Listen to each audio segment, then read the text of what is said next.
Bienvenidas, bienvenidos al inicio de la nueva temporada de Debate 22 de los viernes. Soy Álvaro Cueva y esta noche soy el periodista más feliz de México porque vamos a hablar de el tema con los invitados. Saludo con mucho respeto, con mucho cariño a dos de los mejores comunicadores de nuestro país. Leonardo Curcio, ¿cómo estás? Feliz de estar contigo, muy agradecido por la invitación. Pedro Miguel, queridísimo, ¿cómo te trata la vida? Álvaro, muy bien, a pesar de las adversidades, pero vamos saliendo. Qué gusto verte y qué gusto ver a Leonardo. Señores, estamos pasando por un momento especial en términos de comunicación y política, comunicación y elecciones. A mí me gustaría sensibilizar al público sobre qué se puede hacer, qué no se puede hacer, qué se puede decir, qué no se puede decir. Y me gustaría empezar por los antecedentes, por poner en contexto esta historia. Querido Leonardo, ¿qué opinas tú del manejo de la comunicación del gobierno de México hasta hace algunas semanas, hasta hace algunos meses? ¿Era muy buena? ¿Era muy mala? ¿Era excesiva? ¿Las mañaneras? ¿Cuál es tu opinión? Pues yo creo que hay de todo. Yo creo que las mañaneras son un ejercicio innovador, son efectivamente un ejercicio que genera muchísima información, lleva a que el presidente tenga una interacción cotidiana con muchos actores políticos, con muchos actores mediáticos y permite también tener interacción con miembros de su gabinete, actores políticos. Por tanto, creo que tienen muchos elementos muy positivos. Lo que pasa es que las mañaneras se han ampliado tanto que ya tienen de todo. Es una especie de, digamos, frutería en la que encuentras absolutamente de todo, desde información hasta propaganda. Por tanto, mi balance de las mañaneras es que han sido de la comunicación del gobierno muy innovador, muy cercano, políticamente muy rentable para el gobierno, pero hay algunas variaciones ahí que valdría la pena ir, si nos da tiempo, ponderando. Me encanta. Pedro Miguel, dinos la verdad. ¿Por qué hay tanta gente tan molesta con las mañaneras? Yo siempre procuro decir la verdad, es decir lo que entiendo como verdad, ¿no? Porque si no es meterte en un problema filosófico. Creo que hay mucha gente molesta con las mañaneras porque descolocan al conjunto de unos medios que estaban acostumbrados a unas reglas del juego que eran proclives para un régimen que ya no existe.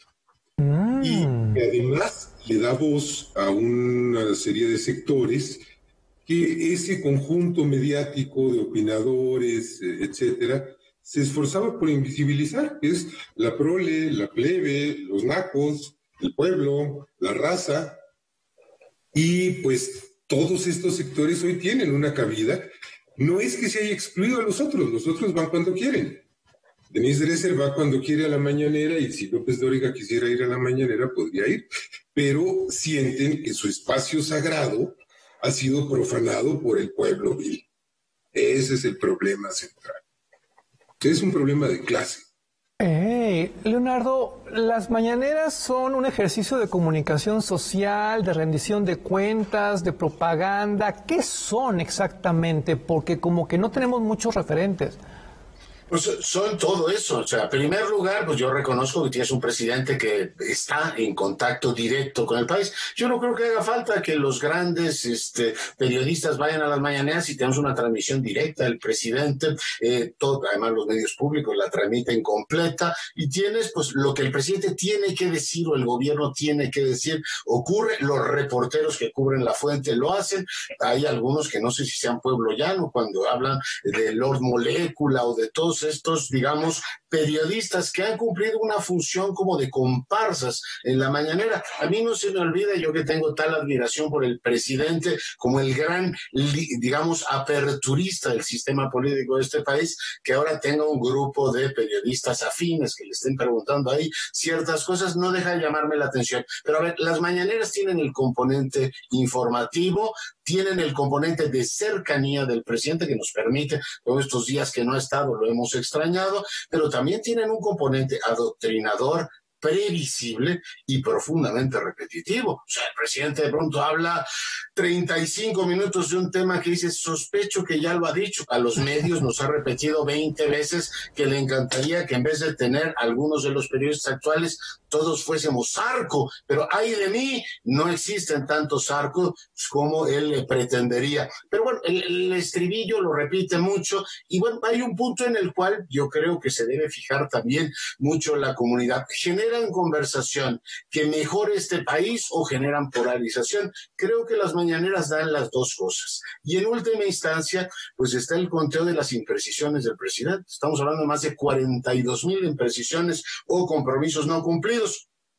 Voy a uno reciente. Nos dijo que iban a desclasificar los temas de la vacuna, los contratos de las vacunas, y hasta el día de hoy seguimos sin verlo, a pesar de que él prometió que eso ocurriría. Por tanto, en las mañaneras, como en la viña del Señor, mi querido Álvaro, hay de todo. Hay de todo, Pedro Miguel, pero además, ojo, hay unos fenómenos paralelos de odio súper interesantes. Podríamos decir, por ejemplo, que Latinus, este experimento con Carlos Loret de Mola y Broso, ¿es una antimañanera? No creo. Creo que es un ejercicio de consolación de informadores o desinformadores que perdieron un protagonismo que tenían. Leonardo señala actitudes sumisas, incluso abyectas ante el presidente. A mí me parece que esto no es un problema de este presidente, esto es una lógica intrínseca del poder. Hay gente cortesana. Y si en algún lugar hubo gente cortesana, fue en los regímenes neoliberales corruptos de Peña Nieto, de Felipe Calderón, de Vicente Fox, de Ernesto Zedillo, de Carlos Salinas. O sea, ahí tuvimos ejercicios de abyección y de entrega total de informadores a la figura presidencial, graves, ¿eh? Es decir, y esto lo vamos a ver en Francia, y lo vamos a ver en Estados Unidos, y lo vamos a ver en Alemania, y en Rusia, con distintas características, pero el poder seduce a muchos informadores, y además hay un punto central, Leonardo, Álvaro, es que la información, es que ahí tenemos una visión muy contrastada, es que la información no es imparcial y no es objetiva nunca. Digan lo que digan. Esto es falso. Es decir, la única forma de hacer un ejercicio informativo objetivo es, recuerden cuando existía el directorio telefónico, agarren las noticias, ordénenlas en orden alfabético y publíquenlas. Si no, no es objetivo. Es decir, el hecho mismo de decir qué cubro y qué no cubro ya es un ejercicio ideológico de visión. Pero a ver, Leonardo, ¿el presidente de México hace bien en detener la mañanera para hablar mal de ciertos periódicos, de ciertos medios? Yo creo que es un error y es inequitativo, y eso va a tener efectivamente, consecuencias que no quiero efectivamente ni imaginar ahora. A ver, el presidente de México debe no olvidar que es el jefe del Estado, que es la encarnación de la unidad nacional, que por él habla el Estado y que además tiene capacidades no menores. Tiene la UIF, tiene el SAT. Hoy vimos la portada de La Jornada claramente diciendo, a ver, a un señor que el presidente no quiere y que ha hablado en varias ocasiones de él, el SAT le cae, bueno, yo no sé si lo tenga o no lo tenga, pero claramente inhibe, tiene el servicio de inteligencia. El presidente es un hombre que tiene muchas capacidades y por tanto no es un ciudadano como cualquier otro, pero quisiera volver al tema que plantea Pedro con enorme precisión. A ver, no es comparable el modelo de relaciones de poder. Por cierto, acabo de publicar un libro que se llama El Presidente, en el cual, entre otras cosas, demostramos, Álvaro, Pedro, que si en algo tiene una cultura profunda el jefe de Estado, profunda, es en las relaciones medios-poder. Si alguien domina la historia de las relaciones entre medios y poder, es el jefe Andrés Manuel López Obrador. Oigan, pues hagamos esto, Leonardo querido, Pedro Miguel, vámonos a corte y regresando profundizamos porque, ojo, ya establecimos la situación, ahora sí vamos a debatir, ahora sí lo que acabamos de decir, pero en tiempos preelectorales. Regresamos, es Debate 22.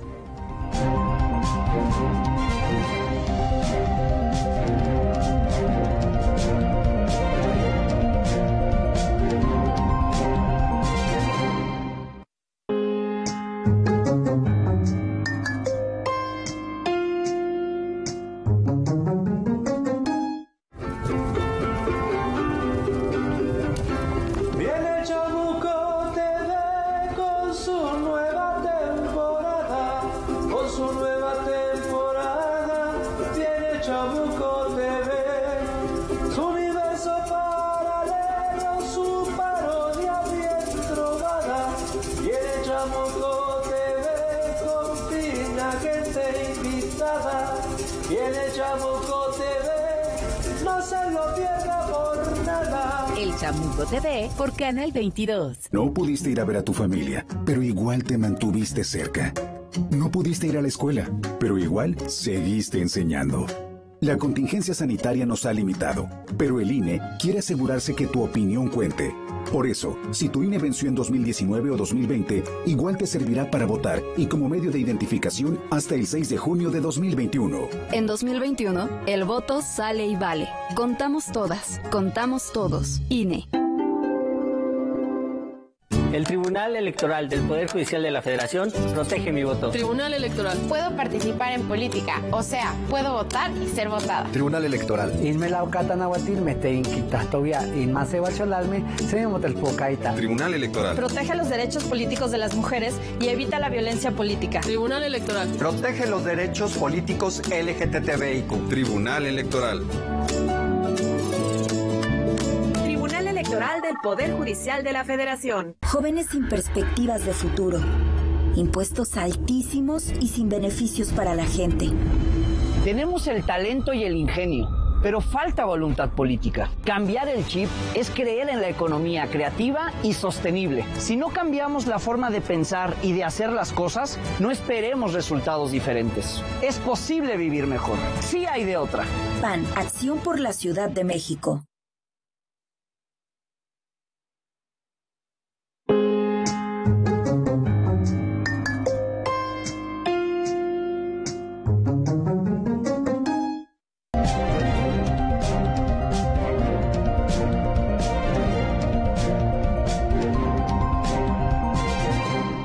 Estamos de regreso en Debate 22, un programón sobre comunicación y política, comunicación y elecciones con Leonardo Curcio, con Pedro Miguel, y nos habíamos quedado, Leonardo, ¿en qué? En el tema del modelo de comunicación política, decía yo que el presidente es un gran conocedor de esa historia. Vale muchísimo la pena leer sus libros y escucharlo. Lo ha repetido ya 3 o 4 veces en la mañana. Es un disfrute oír el conocimiento que tiene de eso. Pero le diría a Pedro Miguel, o digamos deportivamente, comparar el tipo de relación medios-poder entre Salinas de Gortari, que tenía un modelo de superitación. O sea, Salinas de Gortari era capaz, está Pepe Carreño que lo puede contar, de decir, si hay una entrevista a la oposición, me corres al conductor, pregúntenle a Mario Díaz Mercado y a todos. Ese era un modelo autoritario puro, en donde había un culto a la presidencia o al presidente instigado, digamos, a partir del dinero público, y cualquier expresión crítica reprimida. Eso estaba claro. En los medios de comunicación electrónica eso no estaba permitido. Zedillo tiene un modelo todavía inequitativo. Digo, ustedes son muy jóvenes y el auditorio del 22 también, pero Zedillo dijo, gané las elecciones de 94 de manera inequitativa. El 90% de las presentaciones era el candidato oficial y 6% el otro. O sea, eso no había manera de competir. Fox y Calderón no tuvieron, a diferencia de lo que se dice de manera general, un modelo de comunicación así. A Fox, o sea, a ver, recuerden cómo tratábamos a Martita. O sea, no había manera de decir que había un buen trato. A Felipe Calderón se le dijo de todo. Incluso nos mandó llamar a los medios de comunicación en momentos en los cuales decía el tema de la, digamos, baño de sangre que tenía el país, los periódicos se lo atribuían a él y los medios también. Por tanto, no creo que se haya parecido en nada los modelos de comunicación previos. En el caso de Peña Nieto intenta restaurar fallidamente el de Salinas de Gortari. Yo sigo preguntándome, y aquí lo dejo, ¿cuál es el modelo de comunicación que tiene el presidente con los medios? Por ejemplo, ¿es transparente o no es transparente el dinero público que se da a los medios de comunicación? ¿Es transparente o no es transparente la relación que tienen entre, digamos, los comunicadores sociales del gobierno y los medios de comunicación? Yo no creo que haya un desplazamiento por cuestiones protagónicas. Creo que hay una voluntad de regresar a un presidencialismo fuerte, en donde pues ni siquiera el parte médico lo da el secretario de Salud, sino que todo es el presidente de la República, a partir de un modelo no autoritario o no efectivamente condicionante del dinero público. Pero nos sigue debiendo la Cuarta Transformación un nuevo modelo de comunicación política acorde con una democracia y acorde con lo que defendieron cuando eran oposición, porque ahora como gobierno se les han olvidado muchas cosas. Pedro Miguel, ¿qué le respondes a Leonardo Curcio? Que la Cuarta Transformación ha permitido una libertad irrestricta, absoluta, que el Ejecutivo Federal no presiona ni interviene en forma alguna hacia los medios, en contra de los medios, etcétera,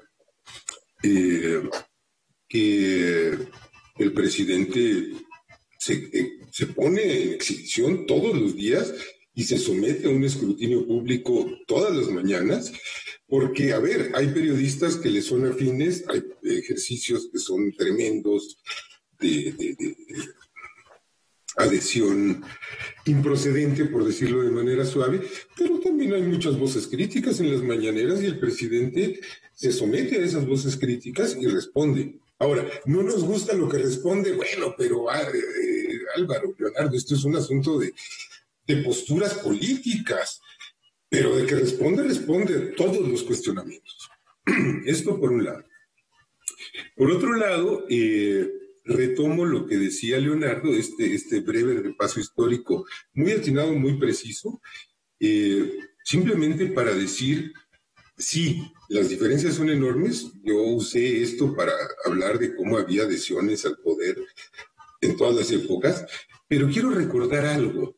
Cuando decimos las mañaneras polarizan, etcétera, pues yo solo quiero recordar que en 2006 se instauró en el imaginario de un sector de la sociedad el peligro para México. Y esto fue una maquinación del poder económico, del poder mediático, en contra de cualquier criterio de transparencia informativa, de verdad, de veracidad y de decencia.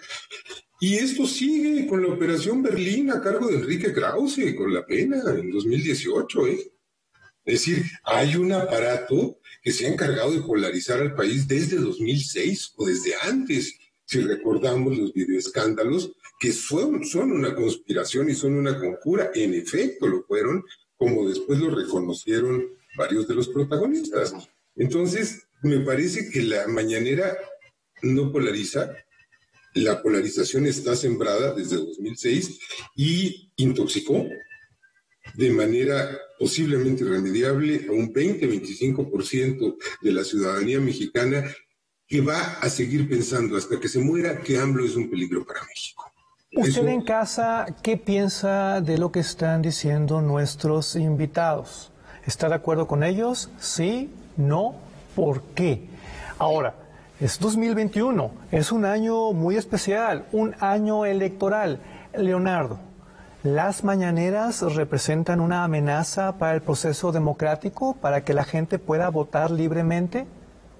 Yo creo que no. Yo creo que el presidente tiene todo el derecho a transmitir, y creo que el INE se lo ha reconocido, todo lo que considere oportuno para la conducción del país. Lo único que le está diciendo es que una legislación por la que, por cierto, trabajó de una manera denodada la izquierda hoy en el poder, es reglamentar que el presidente no altere el equilibrio democrático, no altere el equilibrio de las elecciones, y dado el peso institucional que tiene y dada pues las facultades que tiene como jefe del Estado, que no intervenga en el proceso electoral. Yo creo que es perfectamente saludable, y simplemente, como es un hombre de principios, diría, aténgase a los principios que defendió en el 6 o que defendió en el 12 y que le pareció absolutamente inapropiado. Igual que hago votos para que ni las campañas de vacunación ni los recursos públicos se utilicen para condicionar las campañas. Hago votos por eso. Y hago votos, Pedro, si me permite retomar parte de lo que dices, yo estoy completamente de acuerdo. También en el libro recordamos el tema de la polarización generada por los videoescándalos, pero este país debe ir superando ya, y particularmente después del 18, esas calenturas. Digo, si vamos a seguir digamos, procesando los viejos temas de cuando la derecha organizaba eso y no utilizar toda esta, digamos, nueva situación que el poder político, que el pueblo ha dispuesto que se dé en términos del poder político, pues no vamos a estar peleando por los añejos problemas, como si, no sé, en la jornada sacaron el viejo tema de cuando bajaron a Pablo Gómez, de sus artículos. Y bueno, si eso ocurrió en un contexto en los 90s muy particular, no tiene por qué efectivamente condicionar el debate de hoy. Yo esperaría, en suma, un presidente que se atenga a lo que defendió históricamente, que los presidentes no se meten en el proceso electoral, que la comunicación política es limpia y que el señalamiento de periodistas en particular no ayudan a nada. El presidente no es un contertulio de las mesas políticas, es el presidente de la República. Y bueno, ya señalabas tú a Loret de Mola. Nos puede parecer lo mejor o lo peor, pero él identificó que Felipa recibió contratos y tenía razón. Bueno, si el presidente tiene la cruzada anticorrupción y los medios, en este caso uno que visiblemente no le gusta, le dio elementos para combatir la corrupción, incluido en su círculo familiar, pues lo debería ver normal y no estigmatizar. Termino diciendo, no, por supuesto que coincido, este no es un presidente que esté haciendo llamaditas a los medios, diciendo, a ver, fulanitos, eso no lo hace. No, yo lo he dicho 1000 veces y hoy lo repito en cadena nacional. Eso no lo hacen. Pero métete con el presidente y vas a ver lo que te va en materia de redes sociales. Que se lo pregunten a Octavio Rodríguez Araujo, que fue su profesor, y dijo, ¿sabes qué? Meterte con las, digamos, redes sociales favorables al presidente inhibe un montón de cosas. Y la otra, espero que no se esté usando el poder del Estado para callar o a someter a quienes efectivamente, pienso en el tema este de mexicanos contra la corrupción y la impunidad, puedan tener una visión alterna a lo que el presidente o el gobierno mantiene. Vámonos a corte, regresando, continuamos, es Debate 22.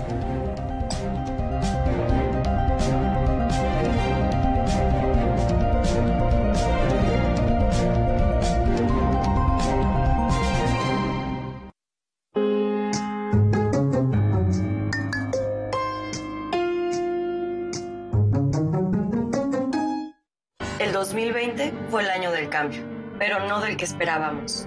Cambiamos nuestra forma de estudiar, trabajar y salir.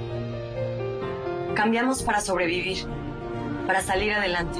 En unos meses estoy segura de que juntas vamos a cambiar a quienes hoy están tomando malas decisiones, porque ellos no cambiaron. Se quedaron en el pasado y eso le está haciendo mucho daño al país. Sigamos cambiando por el bien de México. Es momento de comenzar la evolución mexicana. Movimiento Ciudadano. ¿Cómo que vas a votar? ¿Vas a venir? Mi voto viaja por correo o por internet. Yo me quedo aquí. ¿Pero vale igual que el de mamá que va a la casilla? Sí. Entonces es como si vinieras. Es como si nunca me hubiera ido. Participar nos une. México está donde estás tú. Dile a tus familiares que viven en el extranjero que tramiten su INE, se registren y voten el 6 de junio de 2021. Infórmate en votoextranjero.mx. Contamos todas, contamos todos. INE. Ya inició el proceso electoral 2020-2021. Y en el Tribunal Electoral de la Ciudad de México, protegemos tus derechos político-electorales respetando todas las medidas de seguridad sanitaria. Con el fin de brindarte la atención que mereces de forma segura, habilitamos la modalidad a distancia. Llama al 55 53 40 4600. En caso de que nos visites, te invitaremos a seguir los protocolos de salud. Tribunal Electoral de la Ciudad de México, garantizando justicia en tu elección. Viene Chamuco TV con su nueva temporada, viene Chamuco TV, su universo paralelo, su parodia bien drogada, viene Chamuco TV con fina gente invitada, viene Chamuco TV. No se lo pierda por nada. El Chamuco TV por Canal 22.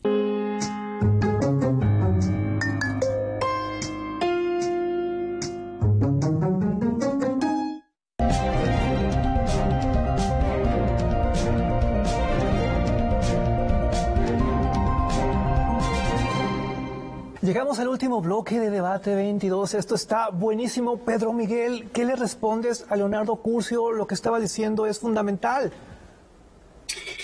Yo creo que si hay grupos en las redes sociales dedicados al linchamiento, esto se debe combatir. ¿Cómo? Pues por medio de un ejercicio de educación cívica. Estoy totalmente en contra de esos grupos, sean a favor del presidente o en contra del presidente, pero quiero decir algo, y es que el linchamiento en los medios no es algo que haya ocurrido en 2006 y ahí se quedó. Esto sigue ocurriendo todos los días. Hay todos los días una fábrica de mentiras, de distorsiones, que está sistemáticamente dedicada a erosionar la figura presidencial y a difamar a la 4T de muchas maneras. Miren, hemos tenido toda una campaña diciendo que López Obrador se peleó con Biden o que se va a pelear con Biden o que eso es lo que quiere hacer. Denise Dresser acaba de publicar en Foreign Affairs un artículo diciendo que López Obrador está que se muere por pelear con Biden. Pero ¿de dónde sacan eso? Acaban de sacar una cosa de que le condonaron impuestos a Epigmenio Ibarra. Tú lo repitaste, Leonardo. Eso es mentira. Es decir, lo que hizo MX es agarrar una lista de 20 y tantos mil contribuyentes que se regularizaron y que de acuerdo a la ley les fueron reducidas como a cualquier causante impuestos, multas y condonaciones. Impuestos no, porque eso está prohibido. Pero eso lo hicieron 20 y tantos mil. No, pero agarraron a Epigmenio Ibarra. Claro, como es cuate del presidente, a le condonaron impuestos. Dejen de hacer eso. La Operación Berlín no es de 2006, es de 2018.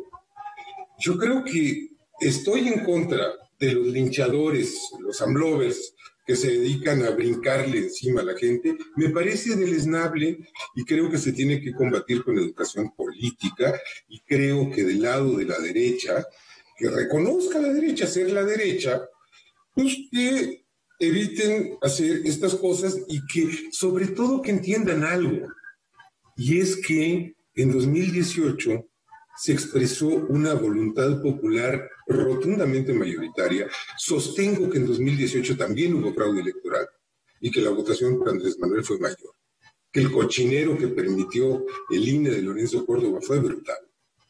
Pero bueno, esto lo dejamos ahí. Que acepten que AMLO va a gobernar de acuerdo con ese mandato y no con el mandato que ustedes querrían. Es decir, leí tu artículo de ayer, Leonardo, y le dices a AMLO que acuda a Transparencia Mexicana, al CIDE, a México Evalúa, al INCO, a Mexicanos contra la Corrupción. O sea, ok, ganaste las elecciones, pero por favor gobierna como nosotros queremos que gobierne, sino como te lo mandató el pueblo. Oigan, olvídense de eso. De veras, olvídense de eso, así no va a ser. Es decir, el mandato es por una transformación y por un cambio general de las reglas. Por eso es importante que hagamos estos programas, porque sí necesitamos abrir el debate, sí necesitamos abrir la comunicación. Leonardo, tú estás publicando un libro. Yo quisiera aprovechar estos escasos 2 minutos que tenemos para que nos hables de él, saber si lo podemos comprar y leer ya. ¿Cómo? Ya está en librerías y demás. Ha tenido efectivamente una buena acogida por parte de los lectores. Uno de los capítulos habla de temas de comunicación y reacciono a lo que dice Pedro. Por supuesto, coincido ampliamente con lo que dice de las redes. El linchamiento, venga de la derecha o venga de donde sea, es mala idea. Yo creo que educación política, sí, Pedro, pero concédeme que es falta transparencia. Necesitamos saber que si hay granjas de votos pagadas por tal o cual grupo y quién las paga. Yo creo que nos urge, más que reglamentar las redes sociales, transparencia en ese tema y saber si hay personas que están detrás o no. Yo me conformaría con la transparencia. Segundo, yo creo que una cosa es que Denise Dresser opina que te recomendaría que no la leyeras tanto, Pedro. Probablemente hay mejores autores que leer en estos tiempos, pero si el gobierno tiene algo que decir, que baje y escriba, o alguien, digamos, cercano al gobierno, que escriba en Foreign Affairs un artículo que diga cuál es la política del presidente. Yo no creo que por la opinión puede decir uno que haya linchado. Y la otra, pues yo te agradezco mucho que me hayas leído. Al día siguiente entrevisté a Irmeréndira Sandoval preguntándole qué viene en materia de transparencia para que este gobierno y lucha anticorrupción venga. Yo creo que el discurso del presidente ya dio lo que tenía que dar. ¿Dónde están las grandes transformaciones en ley de obras públicas? Recomiendo ampliamente las de México Evalúa. Y si no va a gobernar así, que me digan cómo van a ser las licitaciones, cómo va a funcionar o a ser más transparente este país. Yo digo una cosa, Pedro. Tiempo, sufro muchísimo. Bueno, me voy a las conclusiones. Si me permites, como tú iniciaste el programa, que las conclusiones las inicie Pedro Miguel. Vamos, un minuto, Pedro Miguel. Estoy totalmente de acuerdo en que debe haber transparencia.